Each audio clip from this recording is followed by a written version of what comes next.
Hi, I'm Adam and welcome to another edition of South Wales Ghost Watch. And on my show once again we have Martin. Okay. And today we're going to be talking about folklore, sci-fi fantasy and time travel, which I think blends very well into sci-fi fantasy. So the first question I want to ask Martin is folklore. Yes. How's it categorised? Folklore.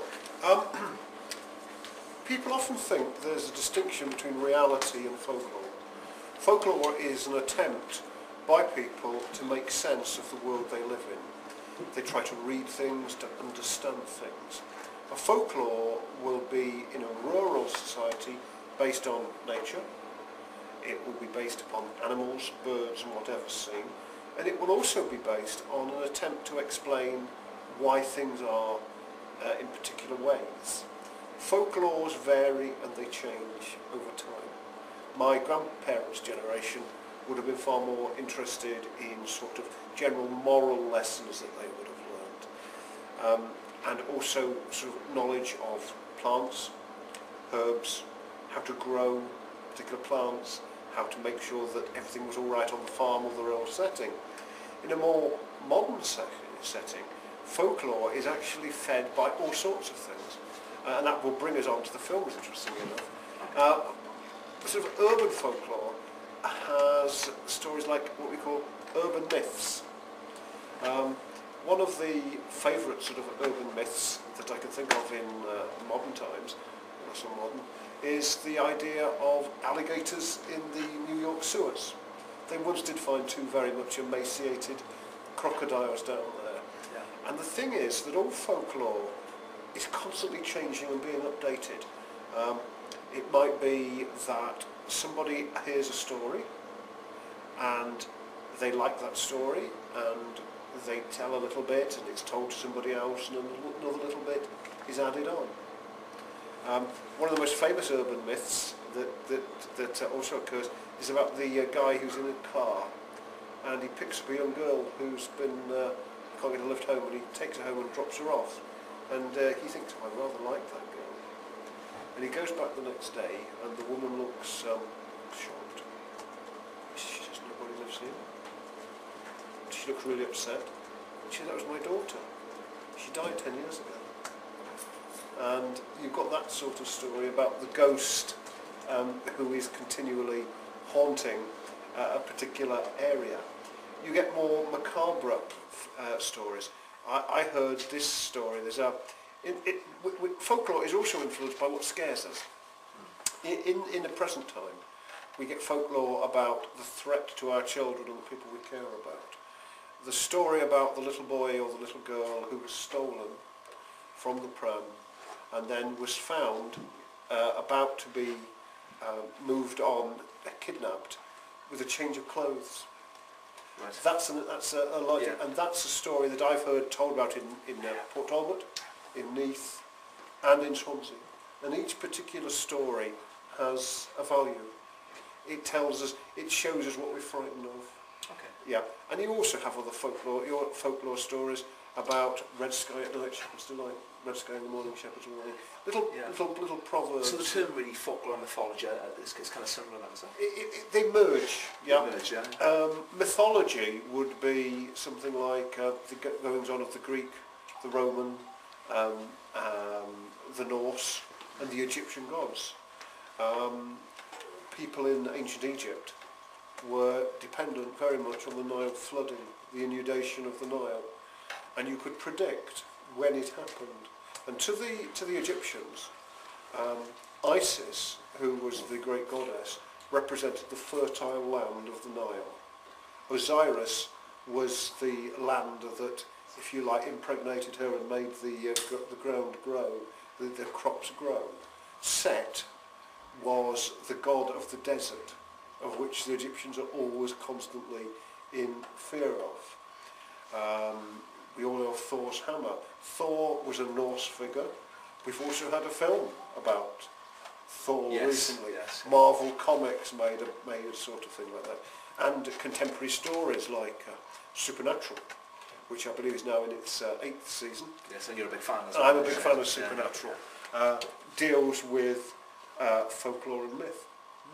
And so it's got a universal appeal. And what fascinates me is that despite all the rationality we have of modern science, we are always trying to make sense of the strange things that go on, and so on.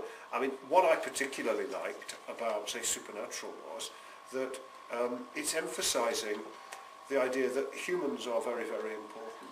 In the Supernatural series, the angels and the demons both come in for being criticised because they don't understand humans.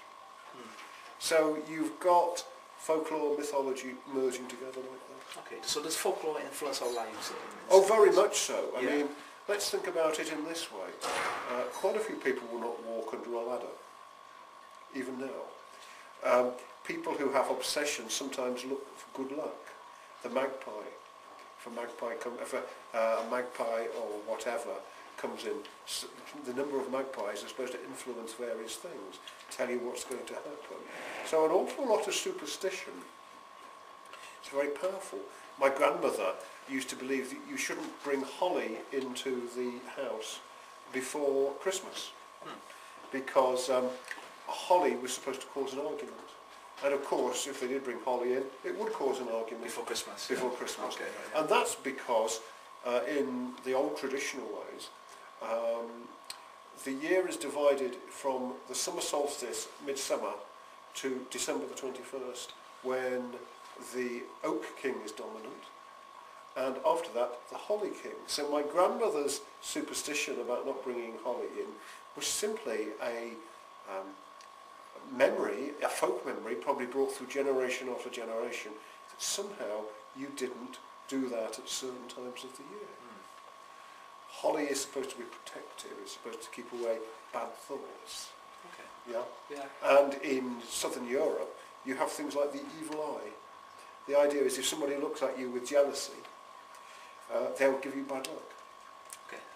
And that comes right up to date with modern new agey concepts about thinking positive. And if you think positive, you see more advantages and more help. So folklore mythology has a very long and powerful role. Okay. There's also different types of folklore as well, isn't there? There's things like American folklore. Yes, there is. English folklore, Welsh folklore. How do they differ? Well, let's think of it like this. Let's start with, we are in Wales. We have a very wealthy, rich tapestry of folklore that goes all the way back to our Celtic roots. It will be a folklore that's about nature. It will be a folklore about knowledge of herbs and which particular herbs are known. We have beliefs, in a sense, because Wales, prior to the Industrial Revolution, most of Wales still is rural. We have a wealthier tradition there than, say, more urban areas where that's been lost.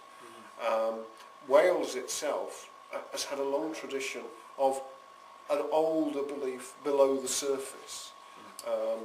The Celtic ideas about I can't pronounce the Welsh, the Hag of Dribble, which is supposed to be an old lady who comes and takes you away just before death. Okay. In other traditions, that will be the crone.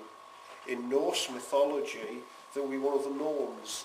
Yeah, these traditions are they're reformulated in other ways, and they are used to explain unique experiences for all of us.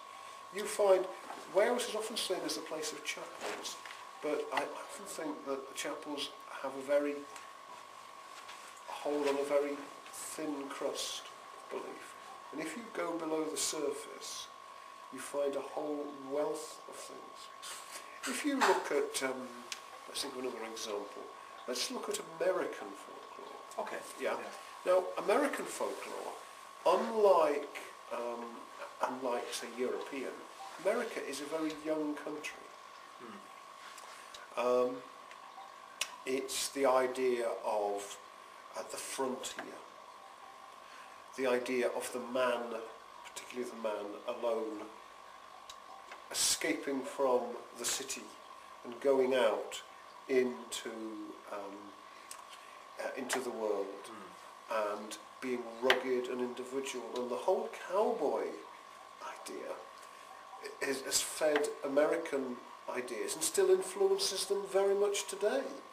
I remember, I mean, after all, I'm sure most people voted for Ronald Reagan because they remembered of the films he was in. Yeah. Or John Wayne, the cowboy. And this idea of American individualism, the frontier, the struggle, is there. You have, there's a really old legend in Europe that's adapted in America. There's the idea of the 3 missionaries who got lost in Europe. In Utah, where which is the centre of Mormon belief in America, they tell the same story about 3 Mormon missionaries who were lost. Okay, yeah. And you can trace that right the way back to the idea of the wandering Jew, who was the guy who refused, according to the Christian idea, to recognise the divinity of Christ. And as a result he was cursed and wandered around Europe, never able to die. And the idea of not recognising things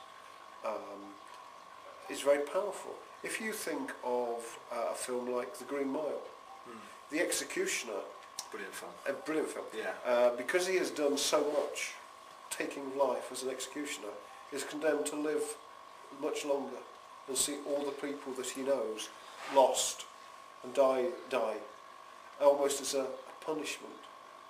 And there's this whole idea that all of these ideas are influenced by the fact we go through the seasons of the year: spring, autumn, spring, summer, autumn and winter.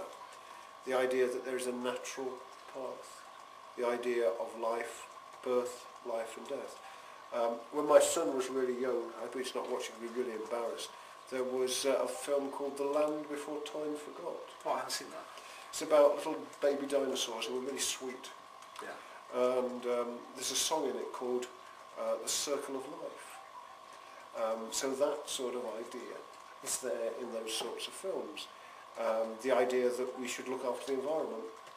And the last episode of the Land Before Time was when the big asteroid comes zooming towards Earth. So folklore is a belief.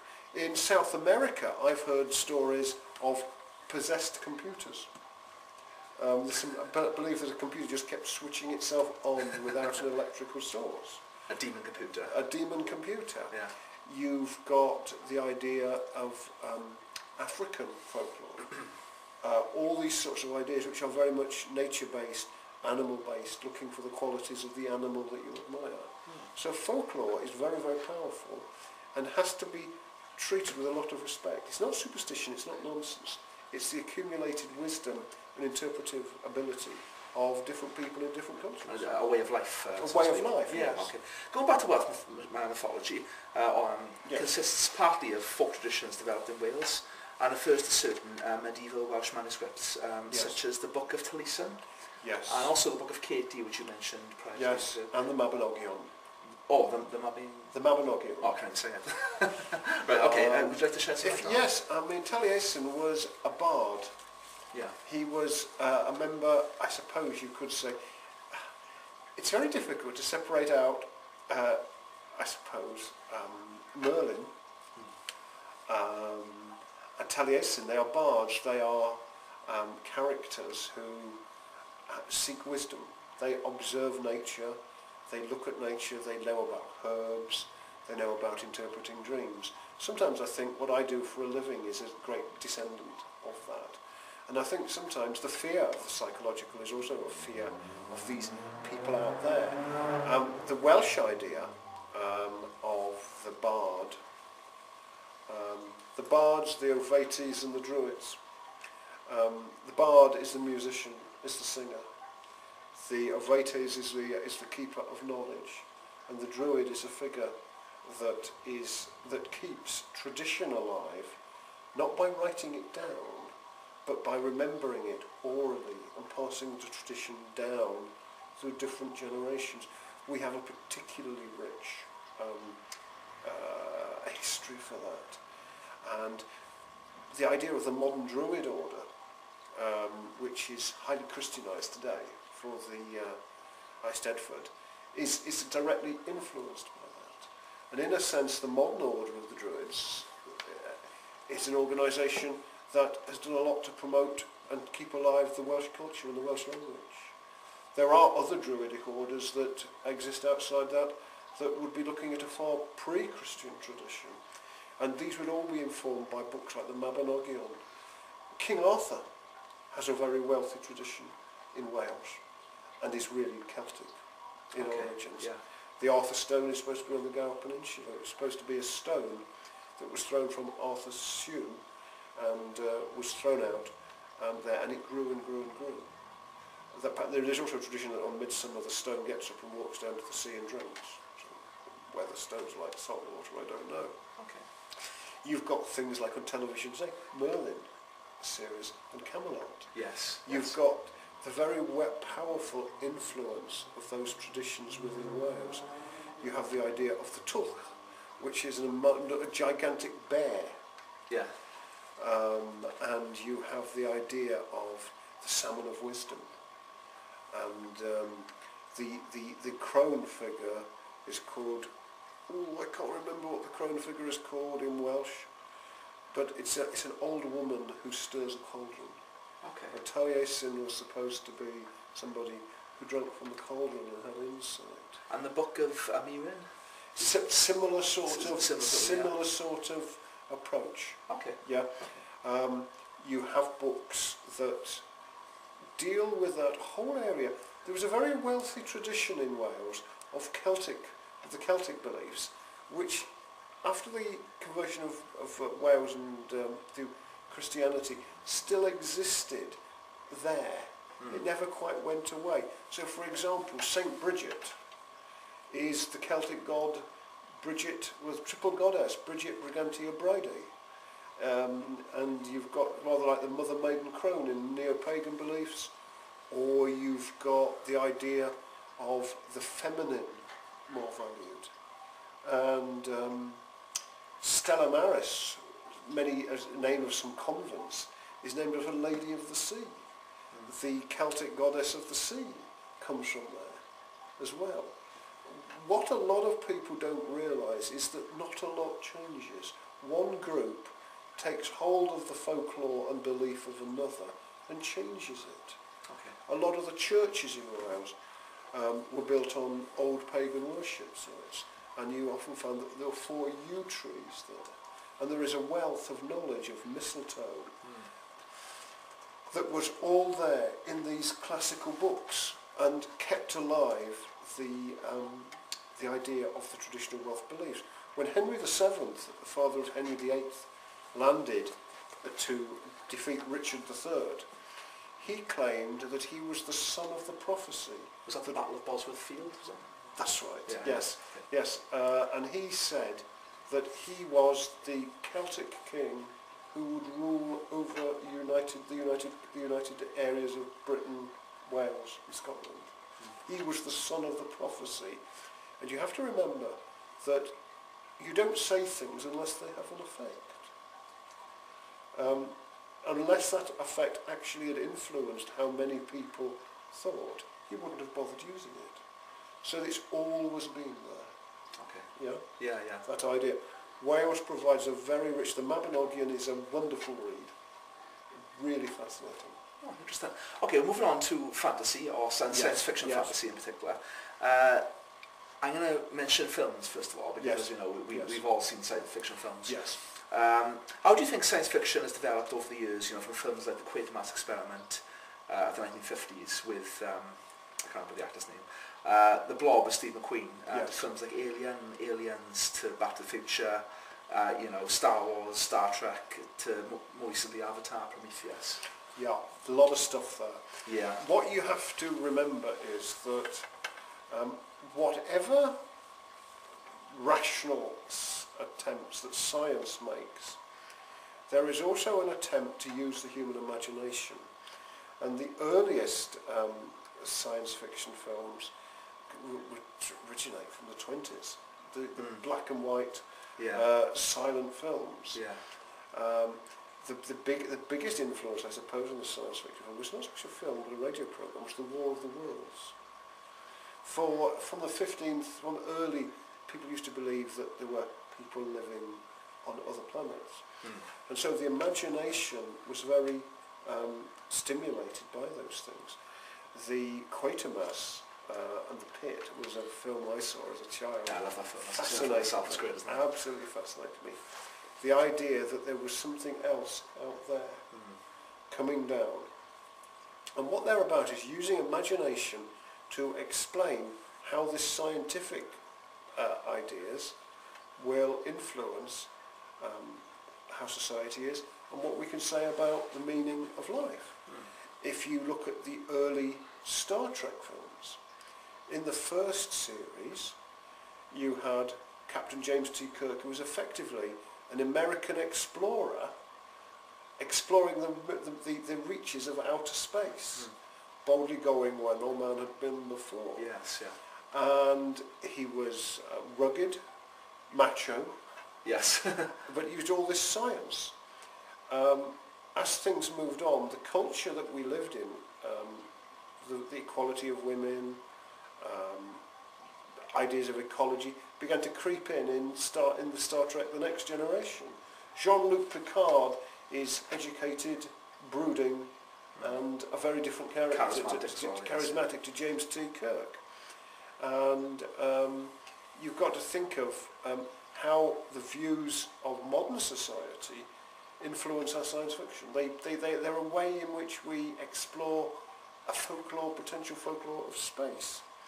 If you go to Star Wars, I saw Star Wars in 1977 when it first came to the Odeon cinema, and I was captivated. It was essentially the story of the rogue Han Solo, who became a hero, the brother and sister who didn't know they were brother and sister and discovered that they were, the wise old man Obi-Wan Kenobi, who lived in the desert like a holy mystic and taught Luke the skills of the Jedi.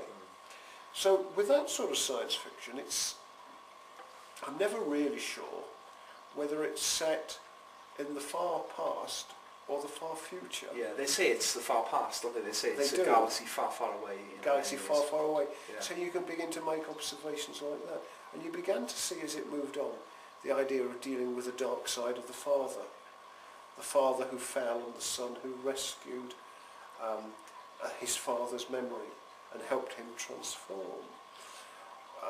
One series that particularly has intrigued me was a film that was shown in very different ways. I saw in the 70s Battlestar Galactica. Yes. And I also saw the version that was made as 8 series. I think it finished in 2005, I think. Okay. Okay. In the 70s, like Star Trek, it was very macho. The characters were very similar.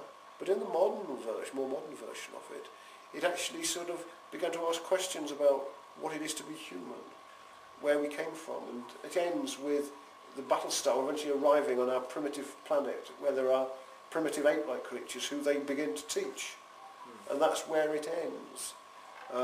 It was conventionally influenced. There was all debates about terrorism and what is it to be human, and these films enable us to explore almost like a magical realism of how it would be if these abilities were there.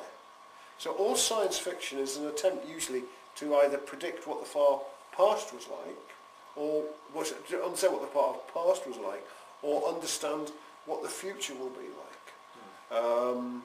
There was Robert Heinlein's Starship Trooper, which is a particularly horrible series of films, books and a film, where in the far future humanity is confronted by bug-like creatures that want to wipe it out. And it's very grim and very militaristic.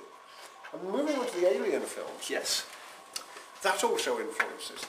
Love the Alien films. I do. I remember seeing them, and the last one, Prometheus, was particularly interesting on asking humans' role in the universe. The thing about the Alien film was it didn't give us it didn't give us a lot of hope. There were nasty large corporations who kept people in the dark and sent them off to explore far regions of space to find things that they could use as weapons. without telling them what was going on. It was like the world today is held by large corporations through globalization. In that far future, it's spread throughout space. Yes. And nobody knows anymore. And there's a danger, there's a hostility. And there's that's right, right. In the final film, Prometheus, and what's really interesting, if you compare the computers on the first Alien film with the computers in the film Prometheus, we can see how our technology has changed in how many years is that? Oh gosh. 25 years? Perhaps more. About 30 years, 1979 I think it was. Yeah, about 30 years. 30 years. Yeah. So we can see how our technology influences and changes things. If you think in the final film Prometheus, we find out that the female character is actually the mother, in a sense. You can actually almost see it as she is the one who enables the alien to be born, to be developed. Yes, yes. She aborts the alien, but it survives. And it looks distinctly human, and you realise that the characteristics of that alien are part human and part something else. Yes. Yeah?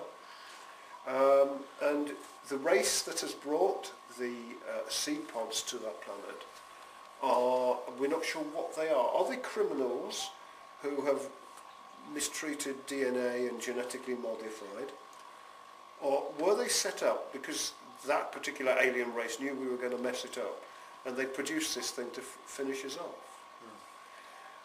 And then also you get films like Species. I don't know if you've seen those films. Yes, I've seen Species, yes. Yeah. Where we get a message back and the scientists develop a human that's a hybrid, and what happens? Yeah. Yes, yeah. In the War of the Worlds, which was on last night, the original version, the aliens were defeated by human diseases. I think it was measles. So you've got all those sorts of things where the fears, the technology and the predictions are there. Okay, can science fiction then be made factual? Can the things we see in some of these films be possible? Well, all of them are based on what might happen. The big speculation is, say, for the computer. In 2001, how the computer decides to take over. Yes, 2001: A Space Odyssey. A Space Odyssey, yes, yeah. And there is the idea that either computers develop consciousness or they stay machines. And there's a big debate about whether the computer could ever develop consciousness. This is a debate that not only the philosophers but the computer people are also talking about at the moment. We still don't know. We have the hideous idea of Terminator and Skynet. Yes. Taking over. Machines We have iRobot, where the robots rise up. And I do believe that, say, using the computer idea, if you give a computer 3 messages, I think in the iRobot film, it was that robots cannot harm humans. But the definition is, suppose humans do harm to themselves. Does that mean the robots can take over and then make sure we're okay? And there is an idea that if you program something, that over a while the commands you give can be subtly reinterpreted by the machine, not in terms of consciousness, but in terms of randomness, leading to errors developing. We all know, this is why we have people like Ian here, to deal with these sorts of things, that perhaps a computer could become conscious. After all, our consciousness originated from small one-cell objects that became life. Is it that difficult to imagine consciousness developing from a computer? Well, computers can develop and computers can become... And they can learn themselves. And is there a point where consciousness happens? I don't know. I mean, that's an illustration of the sort of way how science fiction handles those ideas. Okay. Do you think sci-fi is educational and a good thing for mainstream audiences? Yes, I do. I really do. I think that science fiction is a key to imagination. I think science fiction should be studied and looked at. Remember, what was science fiction once, yeah, is now classics. Jules Verne, 20,000 Leagues Under the Sea. H.G. Wells, he's wrote lots of things like that. Yeah, Time Machine as well. Time Machine and so on. Science fiction enables us to do imagination. It enables us to step outside everyday life and use our imagination to explore what could be possible. James, long ago, for example, slightly linked back to folklore, tribal people believe that the world is alive, that everything in the world is alive. James Lovelock developed the Gaia theory that the whole of the world was a unity that functioned like a cell. Now, what was once science fiction is now truth. Isaac Asimov, who wrote science fiction in the early 50s, speculated about the internet. He said there would be something like the internet. And the funniest thing is that in Isaac Asimov's idea, you see how it's influenced by society, everybody is still smoking cigars 10, 20 million years into the future. Yeah?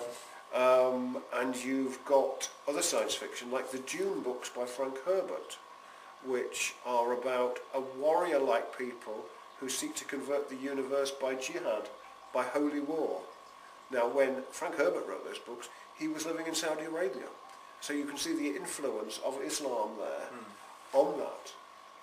So science fiction can always help stretch imagination and should be studied seriously and not seen as a group of nerds. It's a group of using imagination. Cool. So what's your view on fantasy films such as Harry Potter, and why do you think they're so appealing to adults as well as children? We all want a sense of magic. Yeah.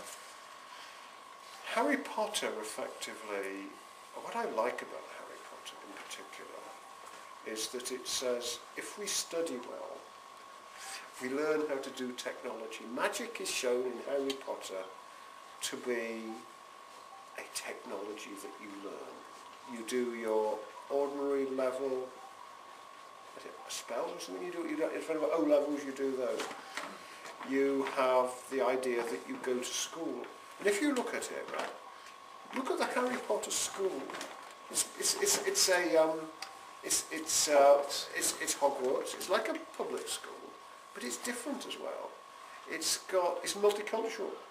You get people of different backgrounds in it. Yes, yeah.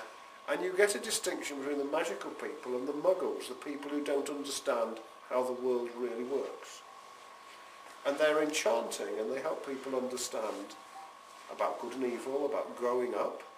We take Harry Potter from his being a little boy, or 10 or 11, to being a young man struggling with all the big issues of life, death, sexuality, how to outlive your parents, all those sorts of things.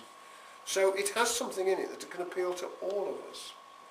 So Harry Potter is a good imaginative read. The films are excellent, and they helped us understand how you could deal with that idea. Let's get back to magical realism. What it would be like to have an average life in a world where you have these abilities, but still have the same problems that you or I have every day. That's the wonder of it. And that's the definition of good science fantasy, good fantasy films. So it appeals to everyone, and It appeals to people everyone. can relate to as well. Very much so. One of my favourite fantasy stories is Myst, the Book of Atreus. I think I remember you speaking to you before. I think you've read the book. Yes. About a father who lives in a world created by his own writing, Yes. by his own imagination, who Yes. teaches to write books, but not just any books. Yes. Books that create a portal to a world created by his own writing. And Yes. I find that really fascinating. What's your favourite fantasy story? Oh, I've got so many of them. Yeah. I've got so many of them. When I was 11, I read The Lord of the Rings. Now, The Lord of the Rings is an amazing book. Tolkien created it because he was a linguist. He was the professor of Anglo-Saxon and early English literature at Oxford. And he developed languages that different races spoke. And to give the background to the language, The Lord of the Rings grew out of the myth and folklore that he created. Okay? So for example, Elvish is heavily influenced by Welsh. Okay. Because when Tolkien was looking out of his window, coal trucks went by that were leading to all these mysterious sounding places, which were coal mines in Wales. Yeah. Yeah? And that influenced his language. And he built from that a mythology that created that language. If you look at the appendices at the back of Lord of the Rings, he explains how the languages work. And the whole of the epic story of the Lord of the Rings is about good versus evil, different cultures, civilizations that grow and fall. We have the old Atlantis myth with the Numenorians in it. We have the king who will come again. We have the Dark Lord. J.K. Rowling had the Dark Lord as well. Yes. Yes. You had Gandalf, who is Merlin. Yeah, you can see influences there. You can see the influences there. You have the dwarves. And if you look at the Dwarvish language in Tolkien, it uses many of the same letters as the old Norse runes. Yeah. And Elvish itself, and you can look at it all there. And it captivated my imagination. The Lord of the Rings has probably had the most profound influence on fantasy than anything else ever. It's created, even changed the way we spell the word dwarves. I will spell it D-W-A-R-V-E-S, that's right, isn't it? Yes, That's the formal way, but right, yeah. Tolkien changed it around dwarfs. D-W-A-R-F-S. Yeah. And that is so influential that if you read any work by an American written on dwarves, it will be spelt like that. Okay. So you've got that, and it captivated me at 11, and I used to sit there and I thought the films were brilliant. And The Hobbit as well. And The Hobbit is coming out very soon. Yeah, that's going to be interesting Yes, as well. that's right. Okay, moving on. We're going to be talking about time travel now. Yes. First of all, we'll discuss movies, as always, because films like Summer and Time, Donnie Darko, which is one of my favourite films, Yes. Back to the Future again, an interesting one, Groundhog Day, Yes. about a man who's reliving the same day. Yes. That's another favourite film of mine, and of course The Time Machine. If you could travel back in time, what era would you want to go back to? Yourself, personally. This is a personal question, this one is. That's a personal question. Yeah. There are three periods in history that would fascinate me. One would be the 18th century, Yeah. because it was an age at which new ideas were developing. It was the age of the French Revolution, the American Revolution. It was the age of when the idea of... We had Mozart, we had the great romantic poets writing things. That would be a fascinating age. The other age I would like it would be towards the time of the ending of the Roman Empire, where it seemed as though everything was going to collapse and people couldn't see any future. That would have been really fascinating. That would in terms of the world coming to an end, people actually literally thought that. The other time I would really like as well to have met some of the ancient Egyptian pharaohs, to have talked about what ancient Egyptian society worked like. And it would have been particularly the reign of Akhenaten, who was a very interesting character. So my interest I always wanted time travel to be available, and my interest is those particular historical periods. There are always periods when there's change going on. Yeah. You mentioned Groundhog Day. Yes, Groundhog Day. Well, imagine if you could live one day at a time over and over and over. The idea of Groundhog Day is that you keep doing it till you get it right. Yes. And the Bill Murray character at the end. Yeah. Yes. Yeah. He stops living for himself. He goes through all the alcohol and sex and being horrid to people. Yeah. And by living the same day, he learns to value himself and value the community and look after it. Yes. And the idea of repetition is very powerful. It teaches us as we live for others, we develop ourselves. And if you think of the Buddhist idea of karma and coming back and back and back till we get it right, there you've got a traditional concept of coming back till you get it right, illustrated in Groundhog Day.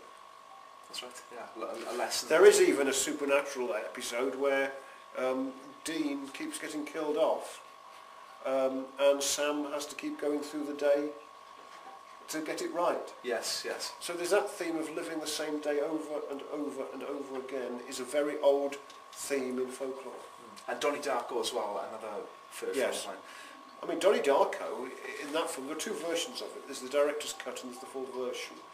And in the full version, he realises that he has to die himself for the world to continue. Some people have argued that there's a point where the time loops falsely and that he therefore has to stop it happening. Yeah. And there's also metaphors in that film as well, isn't there? Oh, yes. The rabbit as well. The rabbit. Yeah. I mean, that's a rabbit. That rabbit is based on Frank, on a film called Harvey. No, Frank is the rabbit in Donnie Darko. In an original version of a black and white film, there was a gigantic invisible rabbit called Harvey, who is a puka. A puka is a Celtic spirit animal that it plays tricks on people. So there you have an example of Celtic mythology influencing the film Harvey, which in turn is restated in Donnie Darko. As Frank. Yes, as Frank. Fascinating. So you see how folklore fits in, and it fits the bits that are interesting appeal to certain things at certain times. Okay, so what's your theory behind time travel? I'm not sure if time travel is possible. I think with hypnotic regression it's possible to get ideas of what has happened before. You could say they are literally past lives. You could say they are genetic memory that stores. And I think the problem with future travel would be that it hasn't happened yet. So you and I might have a very different life depending on what happens over this program. You might go home, somebody phones you and one thing has happened. You might miss that call and it's never happened. Yeah. You know, future time would be possibilities. And if you think about that, that's illustrated perfectly in films like Back to the Future, Yeah. or Time Cop. Yes. Yes. Yeah. I mean, could you imagine if you kept going back to keep winning elections like the corrupt politician does in Time Cop? But this is when other possibilities being played out. Other possibilities being playing out. Yeah. So if there is a theory in quantum physics that there are multiple futures, multiple universes, where one key decision has gone one way and everything's changed. I mean, let's think of an example. If the British had won the American War of Independence, they had the Battle of Yorktown. They were outnumbered the Americans 5-1. And there was a fog. If the British should have won that, the whole of North America would probably have been one big British colony. We could have involved Canada and Mexico.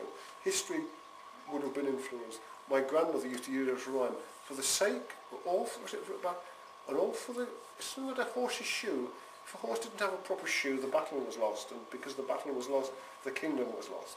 One small event changes everything. Yes, yes. So what fascinates me is that if we can project through time, then we become aware of possibilities. And in the case of Back to the Future, where I think the character Biff goes, he obtains this sports almanac. Sports almanac, yes. Where he goes back in time to 1955, That's gives right. it to his younger self, Yes, right. and his younger self becomes...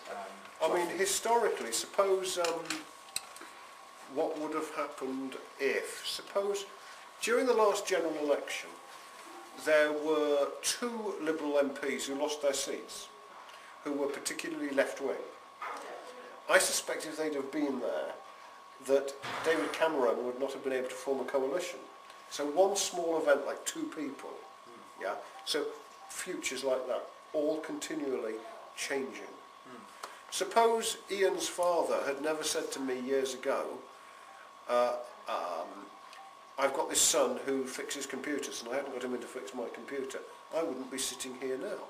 All from one conversation has led to many, many other things happening. It's a bit like Facebook. You know, we find a friend, we find another friend, and so it goes on. Yes. All these are possibilities. Okay. So how do parallel universes relate to time travel, as you just mentioned? Well, The possibility. if there's a possibility of a different...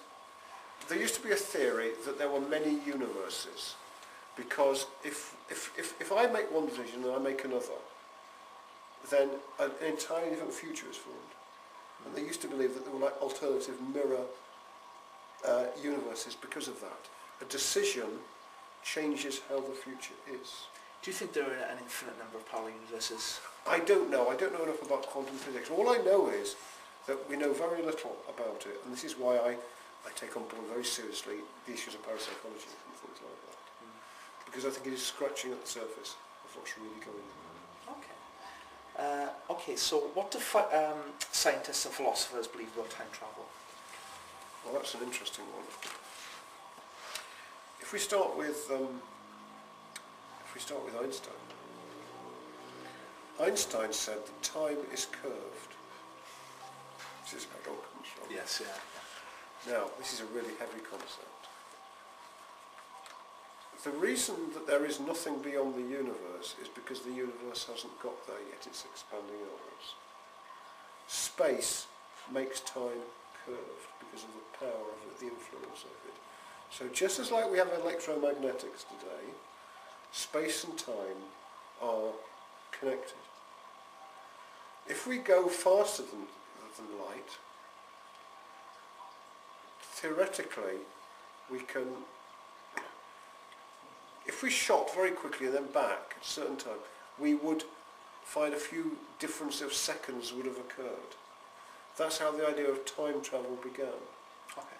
Yeah. We're still time is a convention it's an invention. There are certain African languages that have no words for the future because they say it doesn't yet exist yet, so we can't describe it, so why bother? Philosophers ask, what is time? I mean, there are times in my life where time, although it's measured by me, yourself and Ian, would be exactly the same. The experience of it goes much slower or much quicker. Just before an accident, time slows down. When we're having a really lovely time, it goes too quick, or sometimes it seems timeless. So we speculate on what is this thing called time? I don't know. Because everything that happens through time is always in the past, isn't it? Because time is moving forward all the time as well, isn't it? You talked about Groundhog Day, yeah? Yeah. Just go into relation to do with that. Yeah, of course, yeah. A lot of people who are stuck in emotional and psychological states are literally stuck in a Groundhog Day. They say things like, this isn't going to work out, this relationship won't work out, I never have any luck. So they repeat the pattern. So perhaps they time travel in their own head, which affects their own reality. Oh, okay. And this question I want to ask you is, do you think that time travel will be possible in the distant future? Do you think it's a possibility? 600-700 years ago, if you'd have shown somebody a computer or a television or a telephone, they would have said that it's the gods speaking to them. I don't know what is going to happen in the future, and I don't think we just scratch the reality of what it is. Some explanations say that hauntings are an example of time travel, where people have witnessed the Battle of Crécy, where a lot of violence goes on in the past, leaves something behind. Perhaps it's very difficult to speculate now on what it will be like. I suspect that we don't know a thing about reality, and so I see no reason why we couldn't, in the long term, look at possibilities, but it's so difficult. Let's think of a simple example. Most of the things that happen, we don't predict. We get them wrong. Yes, yes. We call them black swans. In the Middle Ages, all swans were white until they discovered Australia. And all things that are significant to us in our lives happen accidentally. We can't predict many things that happen. I sort of cop out there and say, I'm not sure what science is going to evolve. I don't know if it will be possible. I'd like to know. So what do you think about films that incorporate time travel? Well, if you think about it, they're fascinating. They all emerged around the same time in the 80s. Back to the Future. That's when it all started, isn't it? Back to the Future, Time Cop. Somewhere in Time. That there is something that exists beyond time that is more powerful. In the 80s, we were beginning to get the computer idea of the video we could record, play back. We can, today, we can find virtually anything we want on the internet. Perhaps the idea of the possibilities of time travel are something that grew out of rational ideas. If we can do this, how can this be? In H.G. Wells' The Time Traveller, Time Machine, we go forward to a future where there are horrible creatures under the earth called the Morlocks, and above it are the Eloi, who are the decadent descendants of the ruling class, and the Morlocks are, to quote that famous Tory whip, plebs who are left to live behind on the ground and just evolve in different ways and become cannibals. So time travel, that sort of speculation about time, we try and understand what's happening with our technology, and it changes the way we look at the world. Okay, well, thank you very much, Martin. Thank you. For once again coming on the show. That's all we got time for, folks. Thanks very much for coming on the show, and tune in next week where we will be talking about demons, poltergeists and the devil. Should be an interesting topic there, Martin. I'm looking forward to that. Yeah, it should be very interesting. Well, I'm Adam, thanks for watching, and tune in next week, usual time, Thursday, 7 o'clock.